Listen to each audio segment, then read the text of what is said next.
Welcome to Phonogenics 101, a Riotboy production hosted by Jeremy Gloff. The podcast where people who love music discuss albums track by track. Please hit subscribe, and if you'd like to support this podcast, patreon.com/Jeremy Gloff or Venmo @Jeremy Gloff. And now, on to the music.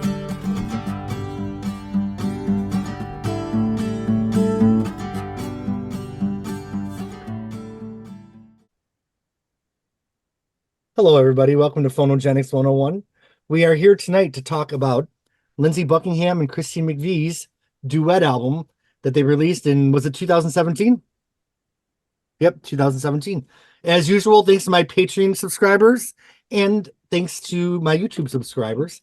And thanks to my friends for coming here on this lovely Wednesday night to talk about a great album from 2017. So we've had Jeffrey from LA here. And Alicia, oh man, North or South Carolina? South, but North works as well. I've grown up in both. From the Carolinas. From the Carolinas, we shall say. But we have a newcomer to the podcast. We know him from the Ledge, the message board, but he was gracious enough to join our podcast tonight. Nick, you can give us the long version of your history since this is your first time on the podcast. Yeah. So I got into Fleetwood Mac probably in 2007 with the album The Very Best of Fleetwood Mac. I really enjoyed that album, so I went out and bought a lot of their albums, probably starting with Rumors, and then probably moved on to Tusk, Mirage, got Tango in the Night, and then I swept back, got some of their earlier stuff too. So I got Mystery to Me, probably a few others. I think Then Play On, that was one of my favorites. And then I even dug into their solo catalogs. So The Visitor from Mick Fleetwood, that one's pretty varied actually in terms of its genres that they cover. And I got several others from Lindsey Buckingham as well, and then maybe one from Christine McVie too. Then I even got around to editing some of the Wikipedia pages on Fleetwood Mac related articles too. Oh my goodness. Can I just Venmo you $100 right now to take down the Wikipedia page about me? Because it's awful. Someone wrote it and I can't, I've been blocked from editing my own page. Anyway, back to Fleetwood Mac. I was triggered there for a second. And now everyone that is watching this is going to my Wikipedia page. I just did the, what's it called when the Barbra Streisand, when you tell someone not to look at something and they do? The Streisand effect? Yep, I just Streisand affected my Wikipedia page. All right. It was 2013, I believe. Christine McVie surprisingly showed up on stage at the O2 Arena to join Fleetwood Mac for an unexpected rendition of Don't Stop. I cried when I watched it on YouTube. I cried the second time. The 100th time I watched it over and over because I love Christine McVie and I never thought she'd be in the band again. Then Mick Fleetwood was talking to the press. He said, Christine's exercising. Her voice sounds better than it's ever sounded before.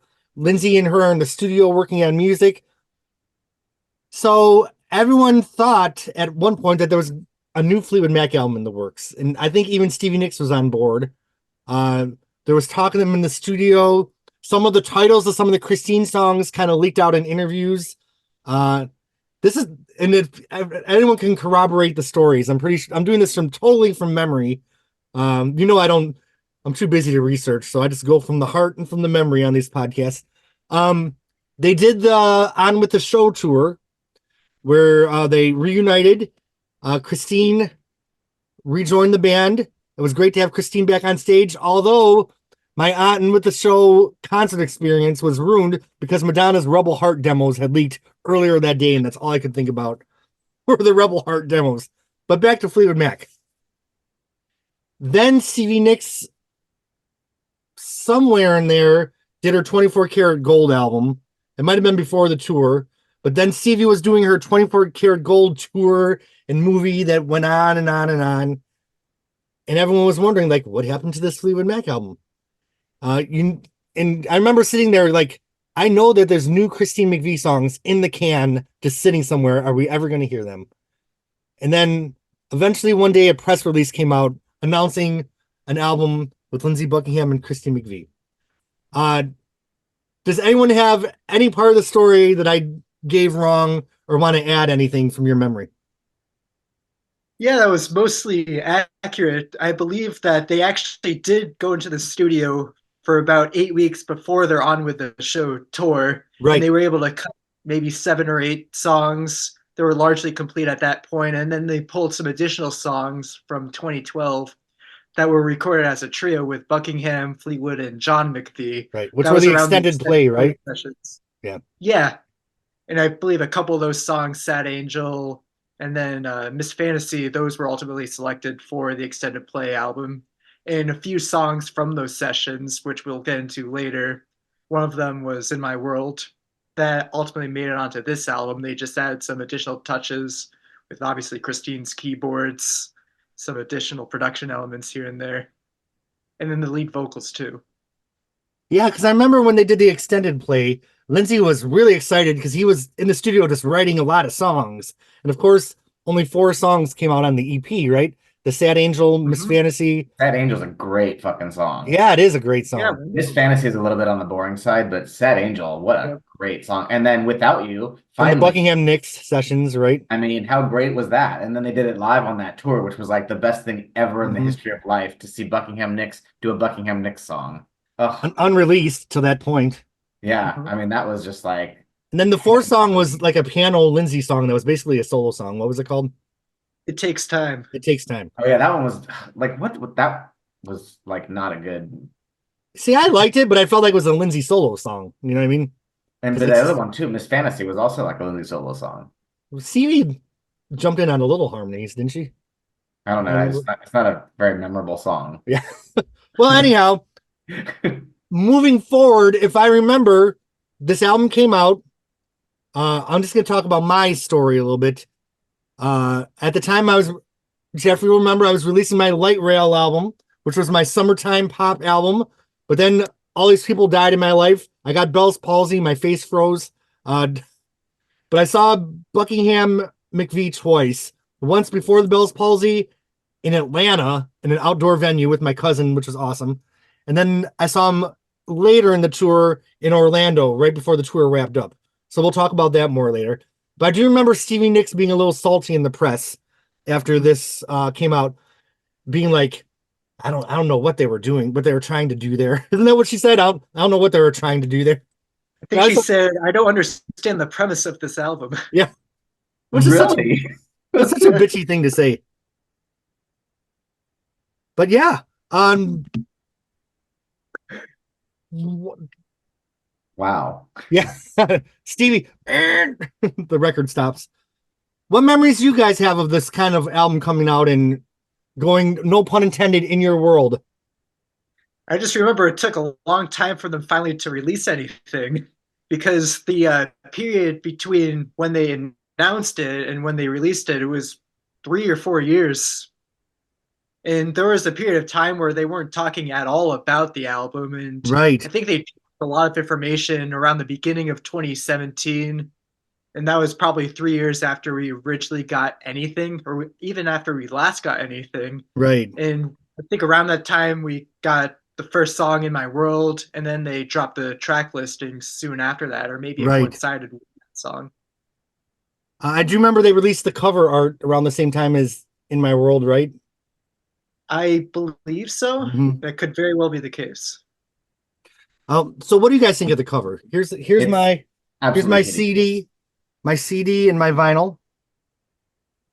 It I is just have to get absolutely hideous. It's like the worst picture imaginable of the two of them. When every really. other picture from the photo sessions is way better, and you're like, the picture on the back is that picture right there is such a great photo. That picture is such a great photo. The picture on the cover, not so much. Oh, I like to me, it was like I had a premonition that this project is dead on arrival based on the cover art. I was like, oh. that is just like. Well, I remember feeling a lot of anticipation because, the times that Christine and Lindsay really worked together, I think of World Turning. They really cooked on that song. Hold me. Hold Me, great. Let's face it, was Stevie really that present during the Tango in the Night sessions? That was really, Chrissy McVie and Lindsey Buckingham working really closely together and what an amazing album. You know what I mean? So, I was so excited to hear what they brought to the table. I remember when the first single In My World came out, I was wishing it was a Christine song because we hadn't heard anything from Christine since In the Meantime in 2004. So, the second single was the That's How I Feel. Is that the name of it? Or Feel About You? How I feel about you. Yep. And I was so excited to hear Christine's song. Yeah. Any other thoughts before we go into the track by track? Yeah, so when this album came out, I was living in New York, and they had this program they showed it online. It was called AOL Build. They might even still have it. But anyway, you could get tickets. It was free. You just had to as soon as they announced it, you had to be on it because it would sell out in 1 second. So so my friend got me and her passes to go to see Lindsay and Christine talk about this record for 30 minutes. And we got there, a few minutes before the doors opened or whatever, and we were the first people to arrive. So we were sitting an inch from them for 30 minutes. And I was I love Lindsay and Christine so much. And I was just holy shit. And so I was just going to quickly share my screen because I have just a couple of photos to show you of when I was an inch from them. Hold on. Yeah, share the screen. Yeah. So,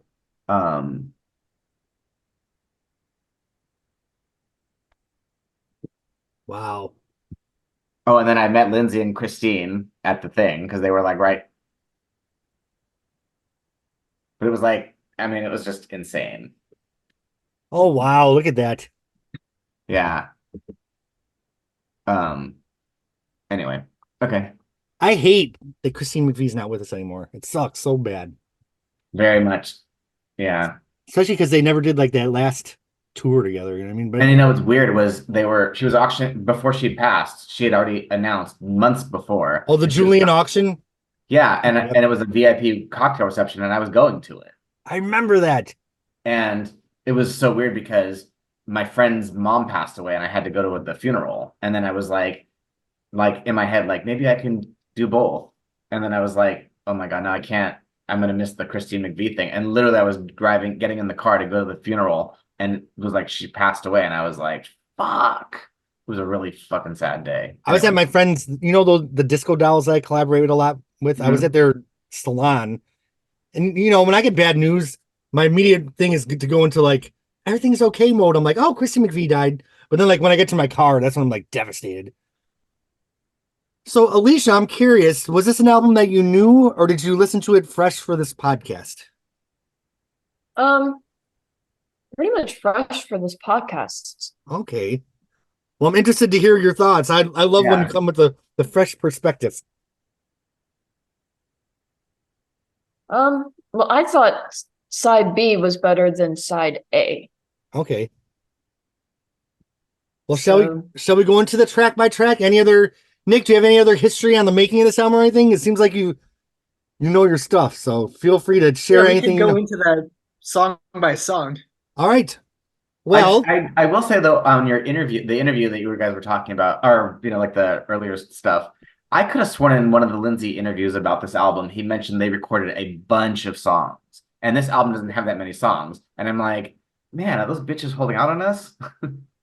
Well, Lindsay also released a solo album around the same time. He was accumulating a bunch of material, and he was supposed to come out with something around 2018. Then he opted to do the anthology, released 2 new songs there, and then COVID hit. Then I think he had the heart bypass surgery, and then COVID hit. So it was delayed and pushed back all the way to 2021. So he was sitting on 2 albums worth of material essentially for quite some time. So a lot of the songs that he recorded that didn't make this album were on the self-titled solo album?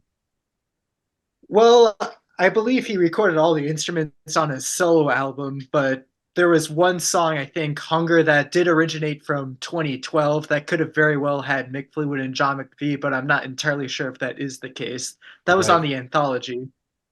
And that's another big dispute about this album, because when Christy McVie retired, Say You Will was called the Fleetwood Mac album, was just Mick, John, Lindsay, and Stevie. But basically, this time around, you have Christine, Lindsay, Mick, and John, but they weren't able to call it a Fleetwood Mac album without Stevie. So I know there's a little bit of grumbling about that basically this could have been a Fleetwood Mac album. Could have been. Yeah. Well, I I couldn't know, see. you think like she didn't have any vocals. It's like sitting around that they could have just recycled and put in like Yeah, some Lindsay oohs could and have used ahs a from some other Fairlight track. Like, what the program. fuck? That's what he did for Tango. Some of the background, well, we're jumping ahead. I felt like some of the backgrounds did sound like he was trying to get a Stevie Nicks vibe, but we'll get into that. So, okay, Sleeping Around the Corner. I went to Starbucks 2 weeks ago. It was probably a month ago because Timeless is. And this came on the radio. So I text Nathan from our group. I'm like, look what's on the radio in Starbucks. It drives me crazy that one of the hi-hat beats is slightly off the tempo on the intro. That's always just driven me nuts. And the first time I heard the album, like Lindsay's intro vocals are like, I'm like, can we get a good vocal take for the freaking opening lines? Because then like he sounds fine on the whole rest of the album, but he's like, I'm like, dude, gargle, like, have that morning cup of tea before you do those first vocals. But this was a bonus track from iTunes from his solo album, right? Yeah, from his Seeds We Sow album in 2011. Was it a different recording? Or iTunes? I think it was iTunes. Was it a different recording though, or is it just the same song?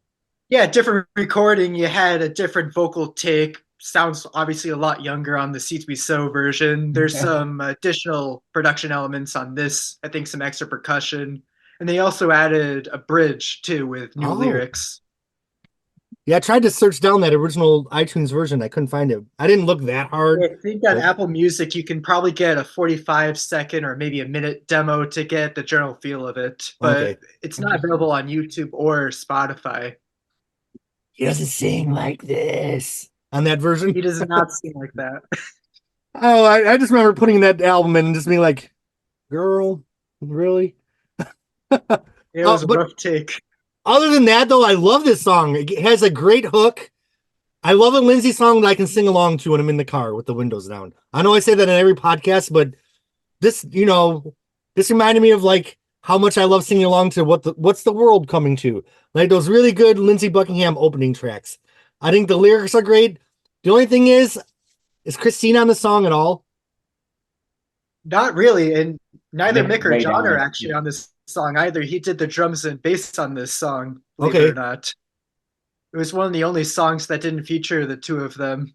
Christine might be doing some organ during the bridge, but I believe I read something along the lines that they did most, if not all, of the instruments on this song, and I don't think I really hear Christine on it in terms of vocals. I'm surprised it wasn't a single though, because I feel like it's a really great song. Like this is just as good as any Lindsey Buckingham song post 2002 to me.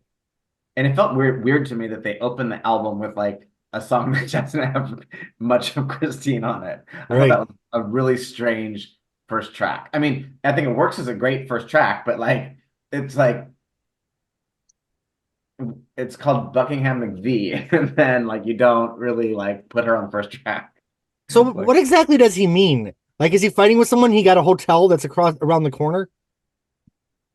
I don't pay attention to the lyrics more often than not. I think he's talking about like, again, the couch is around the corner in the hall.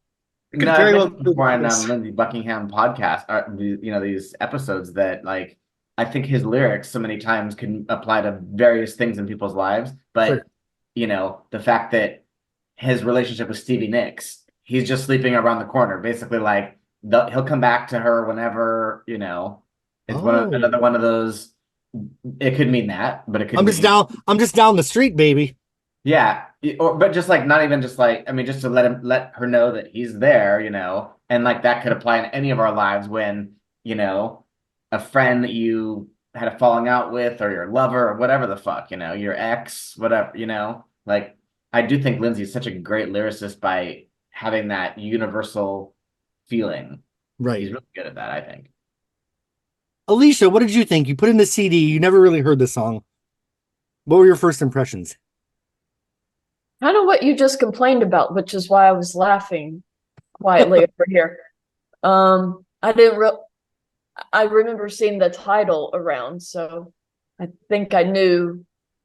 I didn't realize he had already recorded it as an iTunes exclusive, but I was thinking, so people like this particular song, and I was trying to figure out the lyrics, cross the border, I'm sleeping around the corner.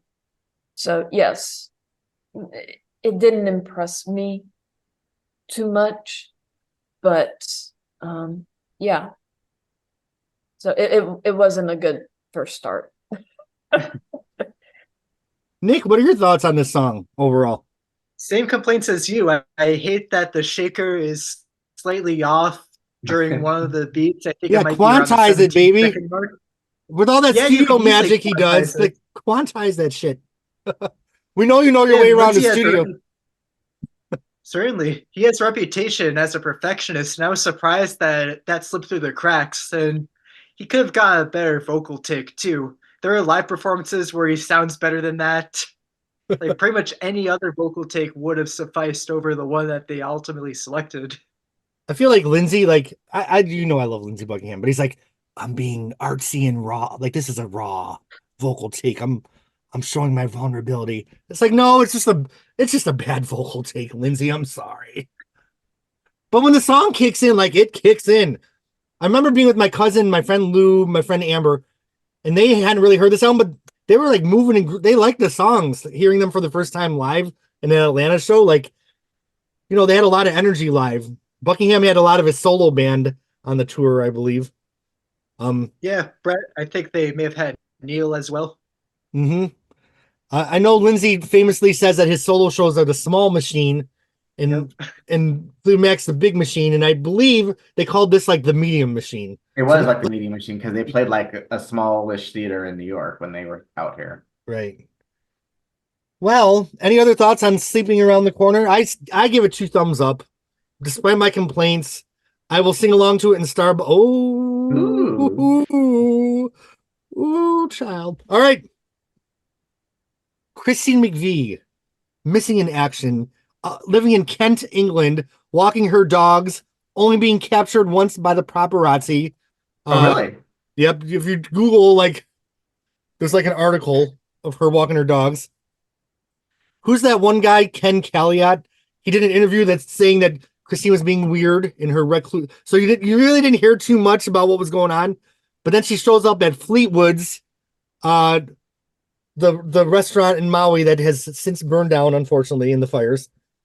And she showed up and played at a blues concert that McFleet would put on, which led to her showing up at the O2 Arena, which led to her rejoining Fleetwood Mac, which leads to her having a song on this album, which is the first we've heard from her since her In the Meantime album. Feel About You, I remember in an interview, she said it was written as a ballad, but Lindsay did his studio magic and turned it into the song it was. You have the synthesized marimbas, the weird panned Lindsay vocals. Christine sounds great. This is a personal opinion. I saw the show twice. I thought her vocals were pretty rough, honestly, in the tour.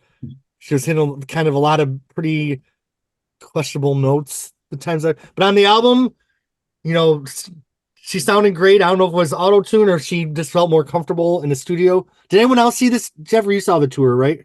Yeah, I definitely posted a video of them doing Hold Me on YouTube, and it's like the vocals are not the greatest. Yeah. But I mean, it was like such a thrill to see them do Hold Me. I was so excited. I mean, I had like a great seat, and like it was just a really good show. I really liked it. But again, I did think the vocals were, but I like I'll forgive that because like Yeah, again, who cares? It's so Christine great. McVie. For Yeah, fuck's there's sake. both of them are just so great, and who cares, you know? Christine could have come out sounding like the first lines of this album for the whole show, and I would have gone. I will say that she got a lot more confident and strong by the end of the tour, and they did it kind of like the album in the Atlanta show, but when I saw them in Orlando, she began to harmonize on a lot of the verses on all his songs.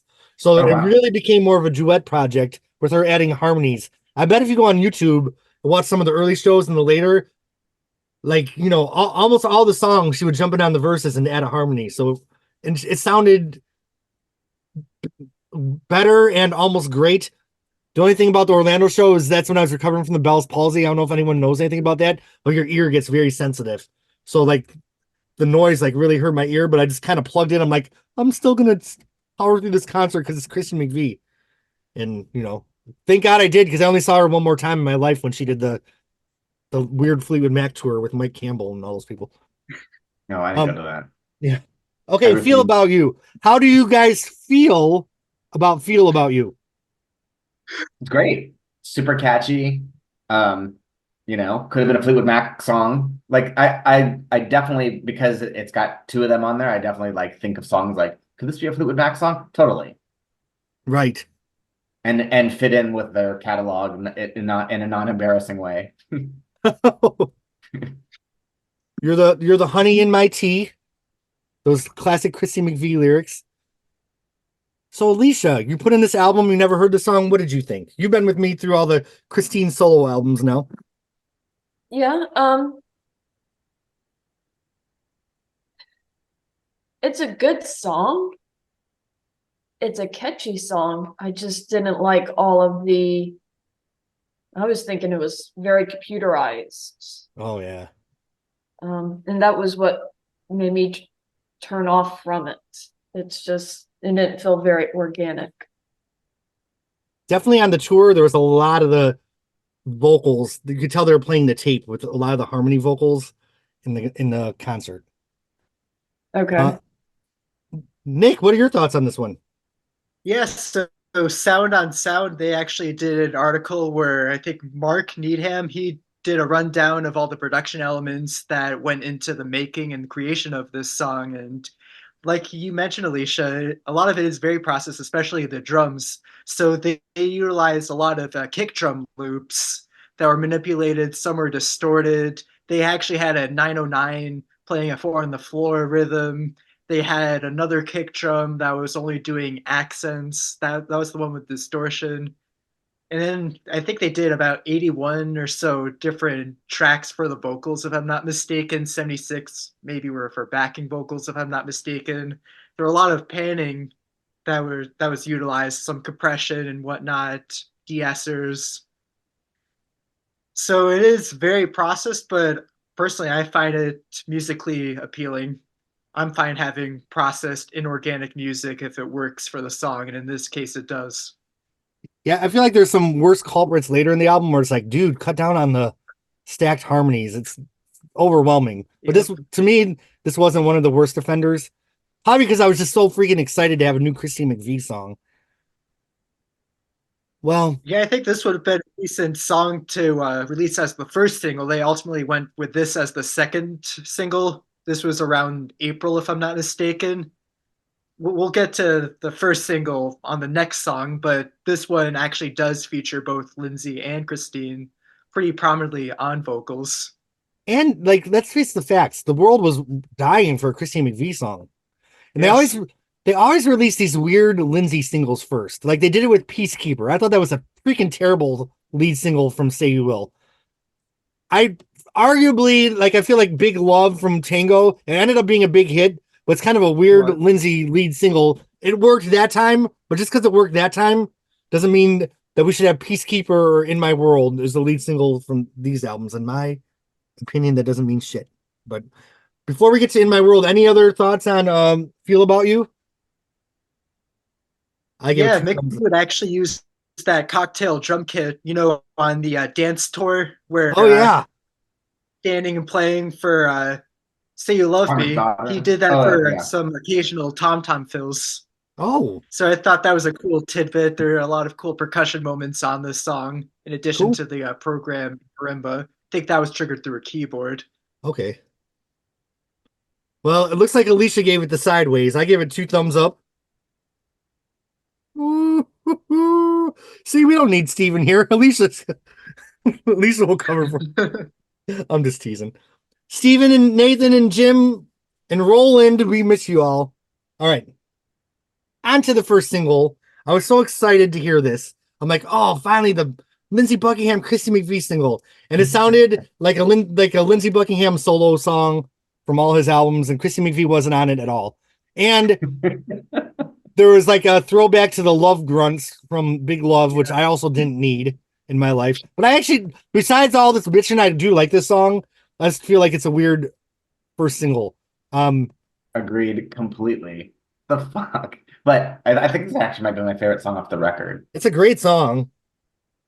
But it's like a totally Lindsay solo song, which again, it's like that quote about from Stevie about like what's the point of this project? It's like even though that's really shady, it's actually like she's not far off because it's like what are they doing? Like the first single is a Lindsay solo song. The first track on the record is a Lindsay solo song. And then it's like a collaborative project, like, and it could have so easily had her vocals because these songs are like perfect for her to sing on. Yeah.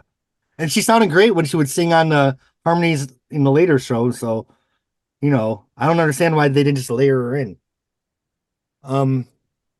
Following the formula, Alicia, you put in this song. What'd you think of it? I actually like this song. This is the first one that I was like, oh wow. So it has kind of like it's with his guitar, but he's like keeping beats that was on the right side of and I thought that was interesting instead of like a drum. So, but the lyrics were good. I really enjoyed it. I feel like a classic John McVie bass line. Like that's the classic Fleetwood Mac rhythm section there to a T. Almost to the point where it gets a little formulaic on the album. A little bit. Nick, what was your thoughts on this one?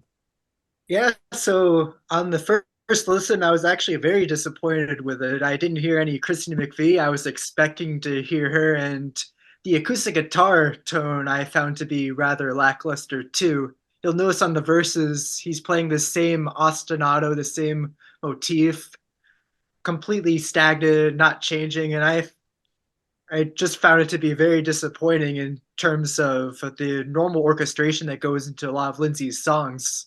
You'll find a lot on Rumors, Tusk, and Mirage when you had Ken Calais at the helm, the production helm.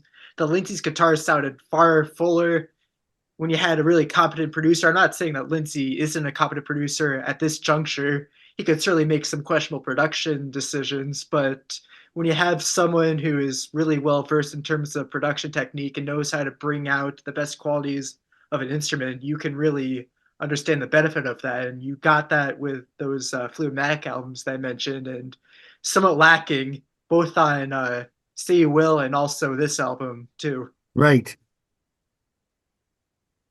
Well, I'm a easy grader, but I do give him 2 thumbs up. I love this track. Giving it a diagonal thumbs up. Oh, Ooh. as the first single though, thumbs down for the first single, in my opinion. Yeah. Yeah, poor choice. Oh, and this actually did chart somewhat. It didn't chart on the UK charts, but it reached, I believe, number 86 on the UK sales chart. Okay. I think that was probably just by virtue of hype, seeing that the public, they were dying for a new Fleetwood Mac song, even if it wasn't Fleetwood Mac by name. Or But Buckingham it got McVie. some airplay. Yeah, exactly. Or anything from Christina McVie Yeah, for that anything matter. They yeah. actually did get some airplay on the BBC Two station, if I'm not mistaken, along with a few other songs that we'll get to, including the next one, actually. I feel like Lindsay will do anything to just slip in one of those solo songs. Like, what I mean? Like, no matter what project it is, like, we'll just put this on here. Even if nobody else, is on it. Anyway. Well, I think it may be because he starts out as a solo artist. Right.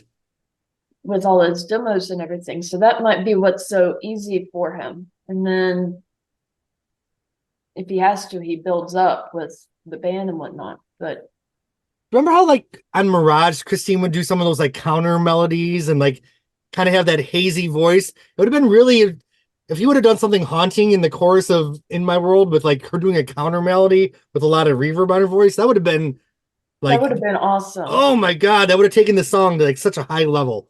I know it's like shoulda, coulda, woulda, and who are me to be in the producer's chair, but Christy McVie's vocal instrument's such a unique tool to work with. Like I wish he would have utilized it more. But yeah, this was granted. Oh, go ahead, Alicia. Oh, well, this is one of those songs where I also wondered about Stevie, if they could have wrangled her into the studio for this record. Yeah, it's a total Fleetwood Mac track. I mean, Yeah. Which is why it's kind of unforgivable that Christine did not on it. Oh yeah, this is that point where you realize you're like, come on. So Well, Stevie really didn't enjoy the studio time with Lindsay for the Say You Will album. That was very much documented on the Destiny Rules video Yes, you that don't we've talk to Bob watched. Dylan that way, as we all know. Yes. You tell But Bob Dylan that? didn't she like? this, Oh, go ahead, Alicia. well, I was going to say it made me think since Buckingham had more, let me say, it seemed like he had more sway or more say with Say You Will. It would have been interesting if they approached it to Nick's and said, okay, let's try it more your way with this next record. Sure. And, with production and whatnot. Had Dave Stewart come along, do it in the house where they did In Your Dreams. Yeah, something like that. And have a band, let's have your take on since, kind of swap it.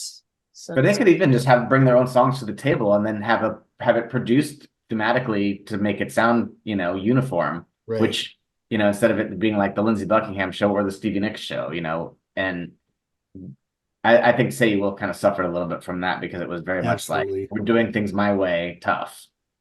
Yeah. And I think this album suffers from that too, actually. I do too. Yeah, go ahead. I was just saying, after the extended play was recorded, Stevie Nicks was talking about what a great time she had in the studio, and they've buried the hatchet. So, remember that? Like, what happened? Yes. If those sessions were so great, why couldn't she just come in and lay down a harmony? I mean, you do it on Stevie Nicks will lay a harmony on anyone's album. Vanessa Carlton's releasing her 20th album that's gonna sell like 4 copies. Stevie's driving over to put on the harmony. You know what I mean? Like, put the damn harmony on the Chrissy McVie song, please. Yes, Nope. and that was kind of the other thing. It's like you couldn't have done something like Tango in the Night.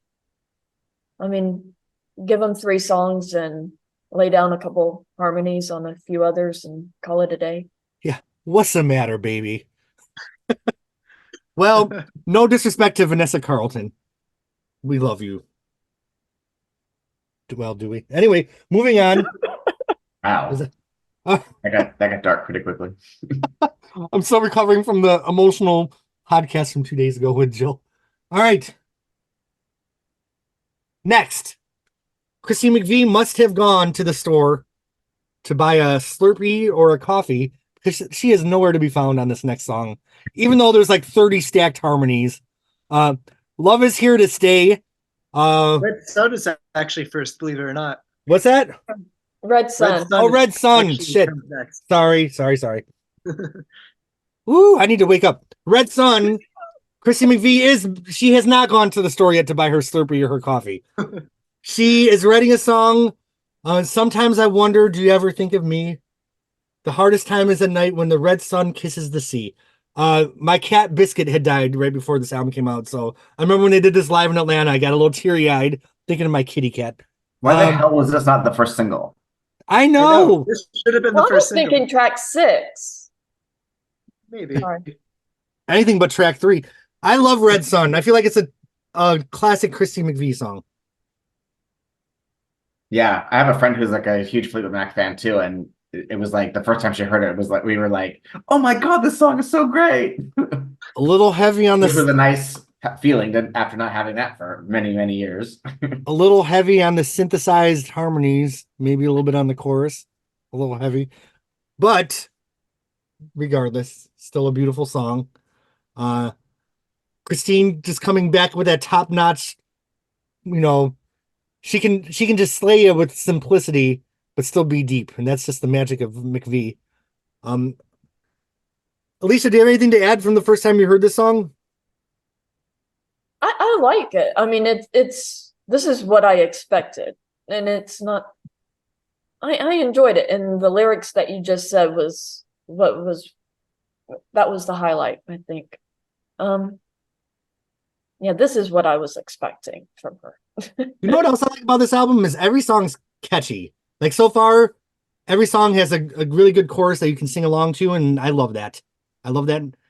I love that craftsmanship. Nick, what were your thoughts on this one? Yeah, like you mentioned, this should have been the first single, certainly. Yeah, this is the second of three co-writes on the album. This started off as an instrumental Lindsay composition, and then he shared it with Christine, and she wrote the vocal melody along with the lyrics. I believe in one of the interviews I read, she apparently wrote this on the beaches of Africa. She wrote, "When the red sun kisses the sea." How poetic of her. And that went on the album. So on the Time album, where was she? Estoril. What was the name of that song? Estoril. Estoril. In the meantime, she's in Gitchy Gumi or whatever. So Christine likes to travel and write songs. So she's on where was she in Africa? I believe so, if I read it correctly. You know, she was sitting at Fleetwood's eating that clam chowder on his patio in Maui. I'm just teasing. Jeffrey, do you have anything else to mention about this song? No, it's fucking great. I love it. Oh my God. Are we all going to agree on a thumbs up? All right. Now Christine has gone to she's gone to 7-Eleven. She's getting a Slurpee or a coffee. And then she's like, I got this one. This is kind of, the Lindsay with the acoustic guitar. You have like 20,000 stacked harmonies. That's obviously a vocal effect processor. I feel like I actually like this song. It's a very organic, heartfelt song. So I feel like some of these synthesized textures kind of work against this album, kind of fights against itself a little bit. And I would have loved to hear earthier production on this with Christine and Stevie harmonizing. Can you imagine that with this song? That would have been really great. Yeah, I mean, these songs really could have been Fleetwood Mac tracks so easily. And then Lindsay decided to make a solo album. I feel like he's like, let me put out enough harmonies for 2 solo albums. I'm just going to stack them and stack them. I feel like he was playing Jenga with the vocal tracks. He's like, I'm just going to keep stacking higher. Here goes the hate comments in the ledge. Alicia, what did you think of this the first time you heard it? I loved it. It made me think of like Bleed to Love You. Bleed to Love Her. Yeah. So it kind of made me think that route. But it's a great song. So yeah, I wish, since they decided to make more of a duet album, you would think that they would add Christine more to some of these more solo songs that Buckingham brought to the table. But Nick, what are some of your thoughts on this one? Yeah, it's one of my favorites on the album. Like Alicia mentioned, the album was branded as a duet album, but oftentimes you'll find Lindsay's all over Christine's songs, but Christine is nowhere to be found on Lindsay's songs. And the case is right here for like Exhibit A. Christine's like, I'm going over to Fleetwood's to eat some chowder. I don't have time to go to the studio. Well, I still give it 2 thumbs up. Kind of like a little, for all those harmonies, but it does sound like the music anyway kind of sounds like a recycled solo track, like we were talking about with Out of the Cradle, where he kind of like recycled Big Love a little bit, and he, and then a lot of his solo stuff that's come afterwards has little touches of some of these little rhythms or little instrumentations that he's used before. And this album, I think, has that going on, and especially in this track, it's a little like this could have been an outtake from like the Out of the Cradle album, for all we know. Yeah, and Under the Skin, which was his next album in 2006, that was essentially 1 or 2 guitars doing a lot of the legwork and just some occasional bass guitar and percussion, like on Show You How. And that's essentially an extension to that with this song. Yes. I very much view it as a solo song. You said that's Under the Skin? Yeah, Under the Skin. I mean, obviously this song isn't on that album, but you'll find a lot of the production elements. There's some similarities there, with the exception of Down on Rodeo and a few others. I might get talked into doing the Lindsay solo albums someday on this podcast, because we've done the first 3. I think there's like 4 other ones. Yeah, he's really 7 of them. You can do a lightning round. I could be talked into doing The Visitor. I refuse to do John McVie's Got a Band with Lola, whatever. That's where I draw the line. And I'm not Lola doing that Thomas? second. Yeah, Lola. We're not doing that. That's where I draw the line. And I'm not doing the I'm Not Me album with the Zoo. That's where I draw the line. Yeah, that one's Right. a dud. All right, we're moving on to part 2. This is where Alicia feels the album elevates a little bit. We're back to Christy McVie on the lead vocals. It's interesting because this song's called Too Far Gone. And there's actually a song on her debut solo album, Christine Perfect, called Too Far Gone.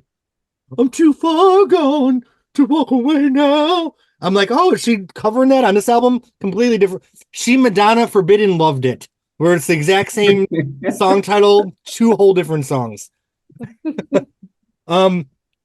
Live, that percussion breakdown rocked. I remember my cousin loved it. Christine's a little kind of on fire on this one. Per usual, you have like the synthesized harmonies that they're coming with us in every song.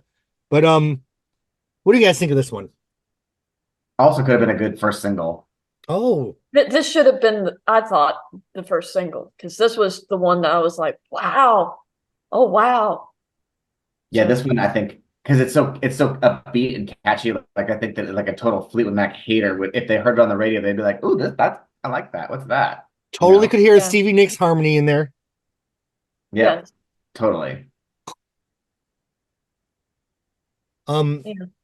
Nick, your thoughts on Too Far Gone? Yeah, it's a great song. It's, I believe, the final of the 3 collaborations between Christine and Lindsay. This also started as a Lindsay riff and Christine added a melody. I know that the breakdown section has been compared to Tusk quite a bit, and I think it's a pretty apt comparison. Sure. I also see some comparisons with World Turning from the White Album too, in terms Sure. of the blues-inspired guitar riff.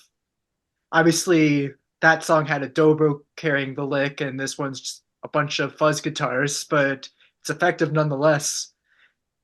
And I believe actually on the documentary you can see the 4 John McVie, Mick Fleetwood, Stevie, and or not Stevie, Christine and Lindsay doing hand claps, and there's also Neil Haywood in the studio.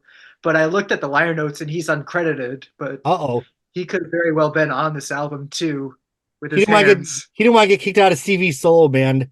So he's like, oh, He did not know. don't credit me on the album. Was he actually ever in Stevie's solo band, or am I imagining things? Brett was, Brett, I believe, 2012 and then around 2005 as well. Okay. Well, Too Far Gone. I give it 2 thumbs up. All right. Next. Christine's like, I need another Slurpee. I need another coffee. She's out of the studio. Lay down for free. Another great hook. I'll just say I do like, there's not a song I just really dislike on this album. They all kind of, I kind of have all the same compliments and all the same complaints about like every song. It's kind of uniform like that. I feel like this would have been great with the Christine harmony. There's too many stacked vocals, and Stevie Nicks would have sounded great on it. I feel like we could just end the podcast right now, and that's kind of the whole album. But Alicia, your thoughts on this one? It's a great song itself. Let's say I enjoyed it, but I don't think it's one of Buckingham's best on the record. Let's put it that way. I do love his dun dun dun dun dun dun, that little hook they have after the chorus. I feel like this is another one of those songs that could have been a solo album outtake and has been in the mix for a while and decided to just pull it out because he wasn't releasing a solo album. And it's like, He's again, with a collaborative project, you're like sitting there going, where the fuck's Christine? He's like, it didn't fit on Gift of Screw, so I might as well put it on this album. But it's a great, I mean, I don't think it's a bad song on the record. It's like, there's so many WTF moments, like from the cover on down. Yeah. Nick, tell us your thoughts. Unless you have something to say, Lisa. Well, it just kind go of ahead. piggyback. It's the thing where you ask, why didn't they just do an EP? If they only did like 6 songs where they really duetted and mixed, why didn't they not just do that instead? I feel like if Lindsay has an avenue to pump out some of his songs, he's just going to fill them in there just to get them out there, which you can't blame any songwriter for wanting to do that. No. And that's the thing. Like, and I think the songs are strong. It's just one of those things of like, it just really is such a weird project because it's like it says on the cover, Lindsay Buckingham, Christine McVie. So let's have a little Christine McVie on the half of the album that she's not on. Okay, Nick, give us your thoughts on this one. Yeah, so back in 2013, a user by the name of Matt Lucas on the Ledge posted a list of songs that were registered on ASCAP but hadn't been released. Lay Down for Free was one of those songs. There were two other songs that eventually appeared on the album, the others being In My World and then On With the Show.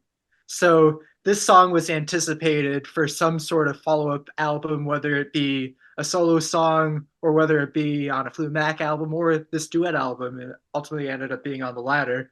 I think this was also rehearsed with Mick Fleetwood and John McVie around that time, 2012, 2013, when they were preparing some material for extended play. Oh. They ended up just choosing a couple of songs of Lindsay's. Obviously, we discussed that, Sad Angel and Miss Fantasy. Right. And this was just simply carried over from those sessions. And they added the presence of Christine McVie, some keyboards here and there, although she's not really audible, like you mentioned. Right. And I always feel like it's just Lindsay playing the keyboards. Like, but I could be wrong. I mean, it's very simplistic. I mean, he's a decent keyboardist if you listen to some of his stuff on his solo albums. He's competent, but he doesn't have that grace that Christine McVie provides and the intrigue. And that was, I remember a lot. If you've noticed. Go ahead. No, I insist. Yeah, so there's one other song on the album that actually has the same exact intro, that being Red Sun, and that irked me. It still does irk me that they could have come up with a unique intro for those two songs. Oh, yeah. Once we get to Mr. Wonderful, you'll find that there are 4 songs that have the same intro. So you know what? I never even noticed that. Nick, you've ruined this album for me. You've ruined it. My apologies.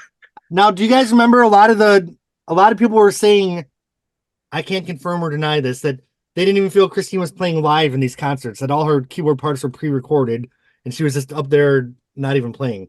I don't think that's true, but I'm just putting that for historical reasons in this podcast, that was some of the buzz on the message boards and stuff. Does anyone else remember those accusations? And she certainly did play some block chords on some of the songs, but Lindsay has a penchant for using a lot of backing tracks because a lot of his songs do require a lot of tracks just to cover all the song bases. So I'm not sure if it's a decision that I agree with. I mean, it's fine to make it sound somewhat like the record, but the purpose of a live performance can be to deviate a little bit from what's on the record. You can have some semblance of what you recorded, but I have 2 words to say. Do a different interpretation. I have 2 words. That's what we found oftentimes on the Mirage tour. That's what I was gonna say. The Rumors tour. Mirage fucking tour. That's 3 words. Mirage fucking tour. It sounded fucking. I watched that VHS, DVD, whatever, so many times because it's so much like. That version of The Chain is off the chain, and then that version of Sisters of the Moon is. Where she's speaking in tongues. Stevie Nicks speaking in tongues. It's like the best Fleetwood Mac moment of all time. With her playing the cowbell with her hair. Yeah, I mean, Lord have high on coke, and they were just like otherworldly, literally. Do you know what I love about? And I guess this is the wrong podcast, but whatever. When like in the height of like their competitiveness, when they're doing The Chain, like they all try to be the last one to sing the note in the verses, like listen to the wind, like down comes the night. Then she's like night, night, night. Like they're always trying to like be the one to get the last word in there. Watch it. But every time they do The Chain. Every time they do The Chain, whether it's the dance version or the version on Mirage tour, it's like you could cut the tension with a knife because it's like they are just like on fucking fire. Right. Anyway. Yeah, and I'm fine having backing musicians. I mean, the people they've had, Brett Tuggle, Neil Haywood, Lenny Castro, Taku Hirano, all wonderful musicians. But at the same time, they've demonstrated in the past that they are more than competent as a 5-piece. Right. Well, it's like you go to hear live. If you're wanting to listen to the record, stay home and listen to the record. That's just me. But. Except for the Madonna concert tomorrow that I'm going to see, but that's another story. Jeffrey, does she sing live? Who, Christine? No, Madonna in the concert. I can't really tell. Like, I think so. All right. We can talk about that later. Yeah, we'll talk about that later. Tomorrow night I'm going to the concert, everyone, so part of my mind's on Madonna. All right. I give the song 2 thumbs up, even though I had the same complaints look at Nick with that little sideways there. All right.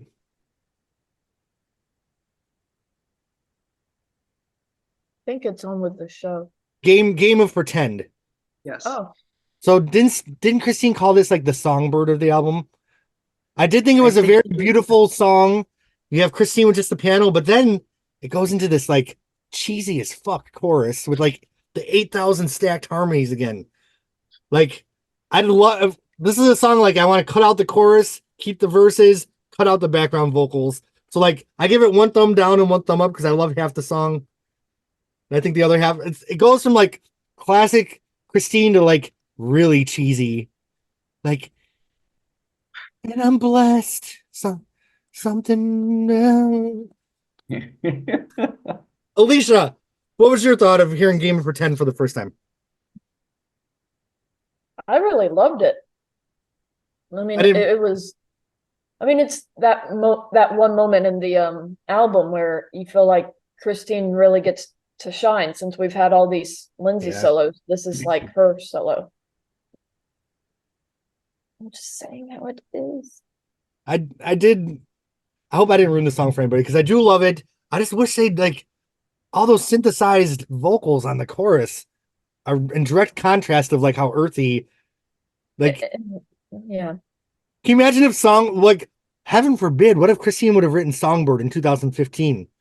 Because like for you, like with 20 harmonies like synthesized over it, that would have been a nightmare. Nick, your thoughts on this one? Yeah, so this song, I believe, was written about McVie's therapist who helped her overcome a fear of flying. Okay. Because that was one of her primary reasons, along with her distaste for traveling, being on the road. She just grew tired of it, and that was one of the reasons for retiring. And she thought that seeing that her therapist helped her through this moment and allowed her to record and be with the band, that she would dedicate a song, or at the very least write a song about him. So I think it's a nice gesture. Would have been better if it was a decent song. I think it's fine enough, but it's the multi-track vocals that I find a bit excessive. He started that probably around the Tusk era, and he's used it to great effect on songs like That's All for Everyone, Walk a Thin Line. But he also have examples like this where it actually detracts more from the song. Whereas if you left it intact in a relatively raw state, it could have benefited a little bit more from it. I also I think feel it's like a decent song. There aren't any clunkers on the album. There aren't bad songs, but it's probably one of the weaker ones, if not the weakest for me. I agree. another thing is this is like me being in the producer's chair, but when you stack harmonies like on a rock song or a busy song, they kind of blend into the mix. But in this one, you can hear all the like everyone's taking a breath at a different time, and like they're not ending the note at the same time, so it sounds like a clusterfuck in my head. I don't know if anyone else would notice that, but like there's a lot of a lot of noise in there, and tighten it up, baby, tighten it up, because this is a quiet song. You got to have it. You can cut out all that stuff, especially in Pro Tools. You can cut out all the breaths, and you can make it cut so all the notes are ending at the same time.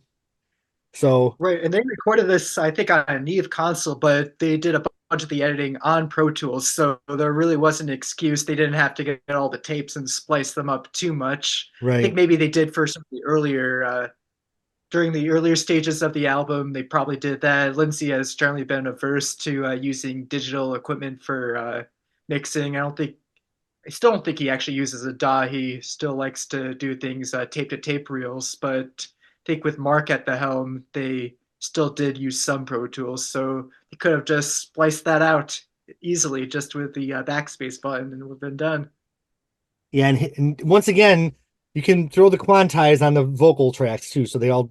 I don't know. in the post Wilson Phillips world, I just want every harmony to line up because if Carney, Wendy, and China can do it, is anyone okay? Am I the only one that likes Wilson Phillips? Fine. All right, moving on. The tour was called On With the Show. Clearly, this song was written before the tour, and it was meant to be the theme that never was. I feel like completely could hear Stevie Nicks on the verses of this one. This is tailor-made. Would have loved to heard Christine on here. I think this is a great piece of songwriting. It does all the great things that a Buckingham song does.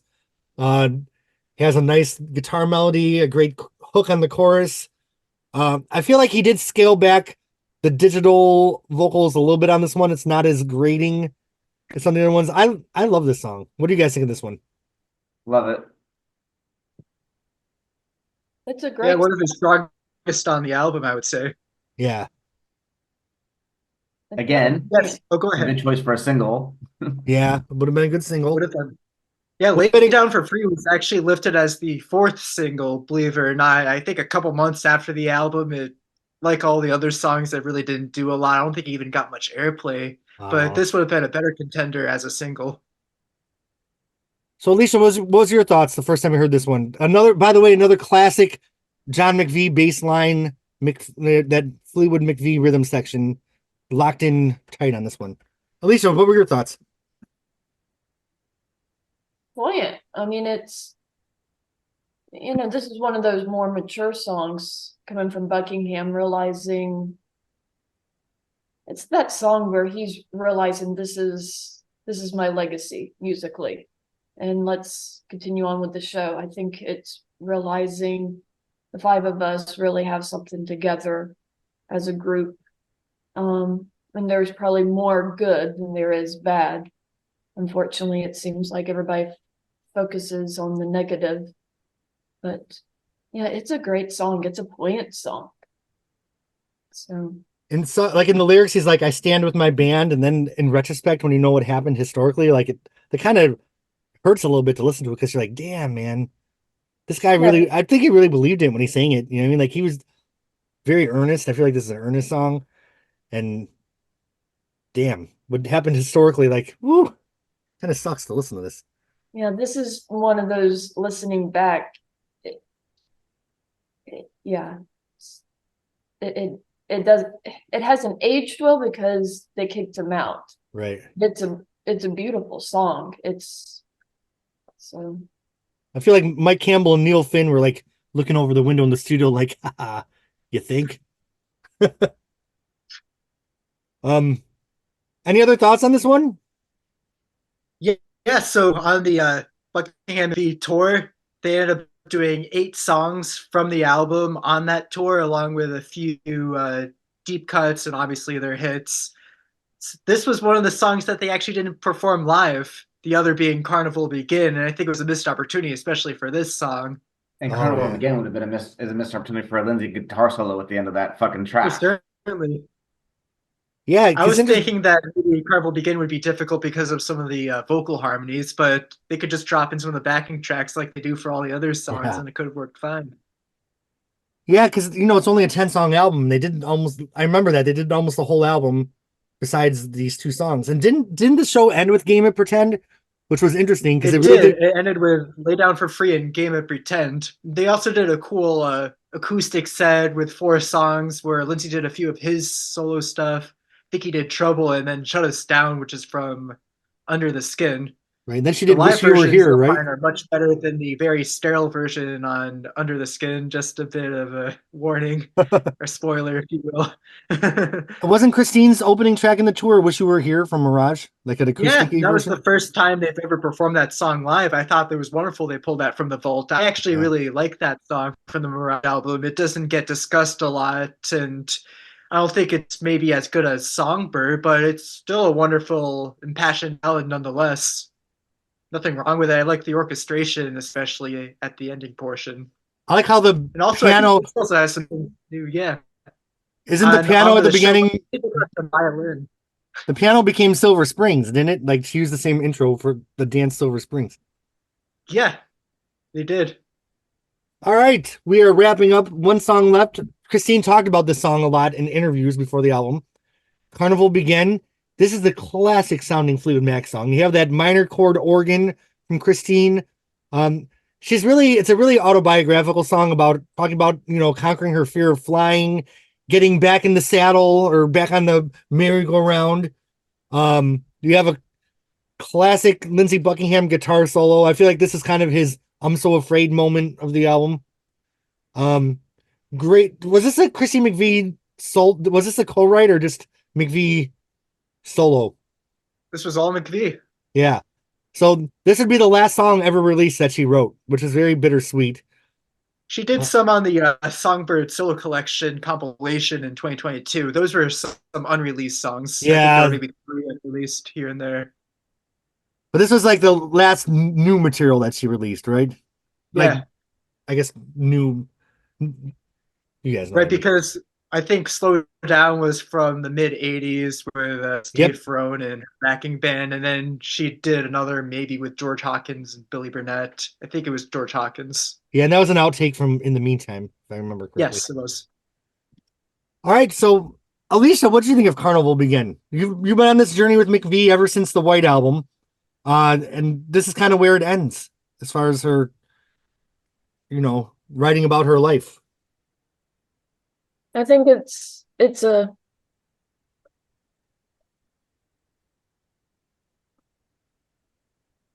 I think this is actually a good send-off almost. It's like her talking about what was going on the last few years and the fact that she came back around for one more tour around the sun, so to speak. And the whole out to sea and this and that, it's kind of some of the same things she's used. It makes me think of like Over and Over. And Right.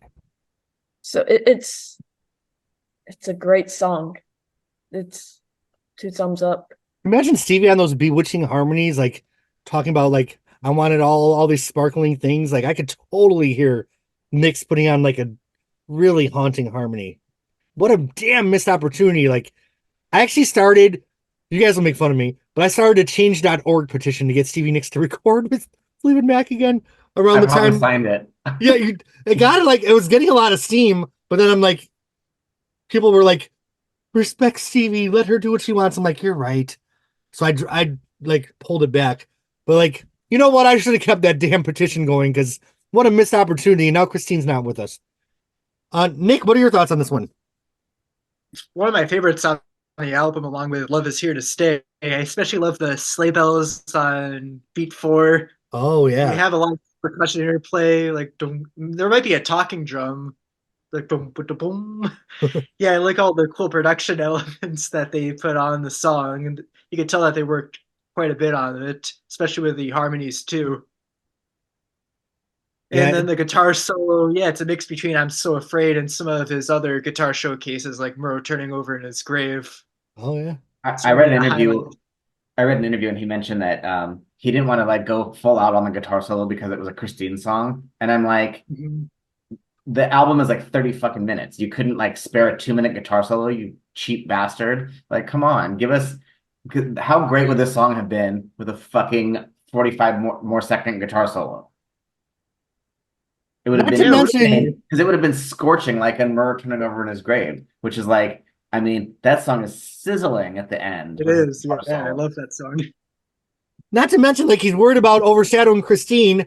How's about putting her on the other 5 tracks? How's about not stacking 20 harmonies over her? The 20-second guitar solo might have been okay. I might have been okay. Yeah, we would have allowed it. We've been more than fine. So ever since this album came out, I have a weird feeling about it because I want it to be a masterpiece. It's the last thing that they ever did. There was so much anticipation leading up to it. And I hate to even say out loud that it missed the mark because I don't know if it did, but there's just something unsettled about this album. But I love it. I don't know. I think I haven't processed. I still, years later, have not processed exactly how I feel about this album. Now's your chance to give it a ranking. Oh, shit. Does anyone else have any parting thoughts? I mean, historically, we know that Fleetwood Mac, that we're going to do another tour. Then it didn't work out. Lindsay got fired from the band. They did the tour with Mike Campbell and Neil Finn. That's his name, right? Am I messing it up? Yeah, Split From Ends, and he also was in Crowded Crowded House. I actually House. liked one of his stuff with Split Ends. I don't think that they were bad replacements, but it was the fact that Lindsay was replaced to begin with that was the Right. problematic part. All right. Well, Lindsay Buckingham, Christine McVie. And you know what? I kind of wish one more thing that they really would have, because Buckingham Nicks is such an iconic album. I wish they would have gone full force with the Buckingham McVie title and branding and just gone with it instead of I like think it would have done better. I mean, it right. actually did decent on the charts. It hit number 17 in the US, which was higher than any of Lindsay's or Christine's efforts up to that point. I think Christine's 1984 album hit number 26, and then Law and Order, that was number 32. So it actually did do surprisingly well there, and even better in the UK, where it hit number 5. It was Nice. certified silver there, so it wasn't a complete misfire. Public paid attention to it to a certain degree. Some people liked it. It got very above average reviews, and from what I've gathered here, we're probably around the same wavelength, maybe slightly more positive on it. Well, we've reached the end We of have the to rank it. road. We have It's to rank it though. time to get on with the show. Yes. Jeffrey Dicker, Buckingham McVie, scale of 1 to 10, So Phonogenics. I think I have two different reviews. I have like because I actually really love this album. So personally, it's like an 8 or 9 because I Sure. like every track on it, Mhm. and there's not a song that I would skip. But there's so many things that are wrong with it that it's really like a 5 or a 6. But I love it that much that I would give it like an 8 or a 9. So I have two scales. Um, let's go, Nick, next, our newcomer to this podcast, Buckingham McVie. So Ken Calais was actually asked what he thought about the album, and he said that he enjoyed it, but he actually thought that it would have benefited from a younger, newer producer rather than Mark Needham. And I think that there might be some validity to that. I think so. Maybe had some fresher perspectives, and in terms of polishing up some of the mixes, in terms of putting some more excitement into some of the songs and knowing when to pull back on certain elements. You essentially need someone at the production helm who isn't a yes man to all of Lindsay's decisions, because otherwise you get some bloated production choices with the songs, and that's what we saw with some of these selections. But still, I found it to be a really feel good album. I'm satisfied with this being the send off album we got from Lindsay and Christine. I obviously wish that we got a little bit more material from them, but I can't really complain. It's probably a better album to leave off on than Say Will, even though I really like that album. I Mhm. think that there are a lot of strong songs on that. It's not really cohesive. This might be more cohesive, but we needed more Christine on it too. A lot of production problems, a lot of problems in terms of not having enough Christine. I would probably give this maybe a 7.8 out of 10, which is close to 4 stars. I think that's pretty reasonable. Still really like the album. I'll put on a few songs on every now and then. I've been listening a lot to Feel About You recently. So on isolated listens, it does hold up pretty well. And I think as an entire album too, it's a nice trajectory overall. All right. She's been with me since Belladonna. She's ranked every album. She sits through these albums for the podcast and gets to know them. Alicia, what did you think of Buckingham McVie? Scale of 1 to 10. Hopefully I can come back for the next podcast, but I was thinking 6. Oh. Yeah, I like Say You Will a lot better than this. I think the raw material, like the songs themselves, all 10 of them are A+. It's just some of the production just did not do anything for me. And as shady as that comment from Stevie was, it does kind of say something. You have half the album that's a Buckingham solo track. record. I have to agree completely. So shady. Stevie Nicks for the win on this one. So I mean, it's kind of that thing where you sit there and go, and I think the other thing that makes it so hard is there was so much built up anticipation with this. Christine hadn't been releasing new music for a good 15 years, 10, 15 years. So you had people's expectations were here, and I think they delivered a little bit below. So that's a little bit hard. It's just the other thing that makes me think, and this goes back to the production, as much as Stevie and Buckingham fight, they both make each other better. Because Stevie tends, I think, well, she likes to do a lot of studio stuff, but she's nowhere near like Buckingham with stacking 30, 50 vocal tracks on top of each other and this, that, and other. So she may have helped in keeping this album somewhat organic. And I think that would have really added Game to Pretend and some of the more acoustic songs. So. All right. Well, son of a bitch. Sorry. No, Alicia, you will always be invited back to this podcast. I agree with everything. You were being honest. Nothing wrong with that.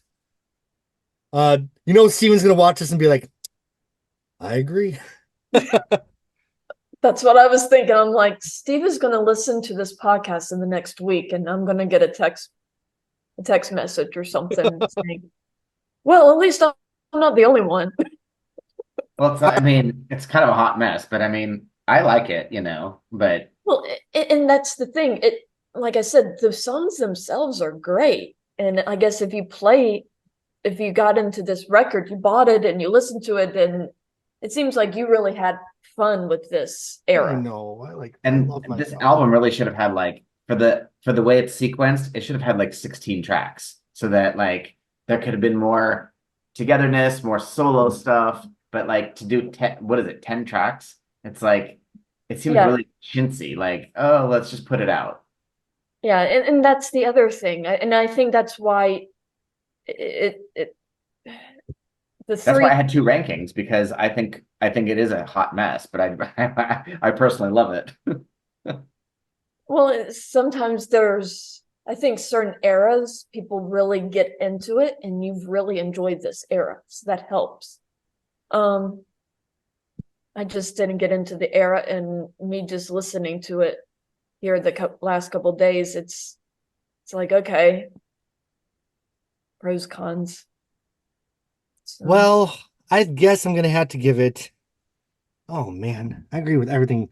I'm somewhere between a 7.5 and an 8. On a good day when the sun's out and I'm singing along to the choruses, I give it an 8.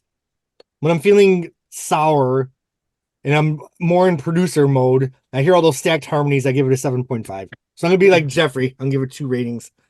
But I'm glad it didn't sit in a vault, because I felt like these, we knew there were songs there that they recorded, and we didn't know if they'd ever be released. So despite my misgivings, I'm glad they put it out. And I'm even hoping that there's some unreleased tracks that didn't make it to this record that they can fucking just add Stevie's vocals to and have a closing Fleetwood Mac song. Give the fans what they fucking want, bitches. Well, and it makes it a glaring obvious that they really needed those 3 Stevie tracks. You could tell that this was supposed to be a Fleetwood Mac, right? And that would have added some breath. She could have put Goldfish and the Ladybug on an album finally. This would have. I'm just kidding. Sad Angel would have gone great on this record. Oh yeah. What was it? Show Them the Way. Of course, I think she wrote that in 2020, but that could have worked on this. A lot of people hated that song, and I actually liked it. I think it's a good song itself. I just didn't like how she. Unfortunately, it's one of those songs where I wish she had somebody who could sit here and kind of critique her a little bit. I'll get a little editing. Yeah, she can run on and on and. That was for Bob Dylan. Bob Dylan's back, baby. Yeah, well, All right, friends. Well, we are going to do one more episode together at the end of the season where we're not going to talk about an album. We're just going to have a free-form discussion about Fleetwood Mac topics. So anyone is welcome to join. We had a date on the books, but Nathan asked us to move it around. I would like the season finale to be my Apollonia 6th episode with Brenda Bennett, which I can't wait for. But thank you guys. Nick, it was a pleasure having you on the podcast. You are welcome to join any episode moving forward. Jeffrey, we've been friends for 20 years, so I guess you're not going anywhere. No, I'll be around. And Alicia, you stuck with me through the hit albums, Street Angel, Behind the Mask, the dance. I will say our dance podcast, people hated that one. Like that's the one I think we Why? gave, because I think someone on the podcast gave a couple pieces of misinformation, and like people like zeroed in on that, like this is wrong. So whatever. Hopefully, Sources say. yeah. Well, I'm gonna get this online tonight, and I will see you all in the near future. Have a wonderful night, everybody. You too. Take care. Bye. Thanks.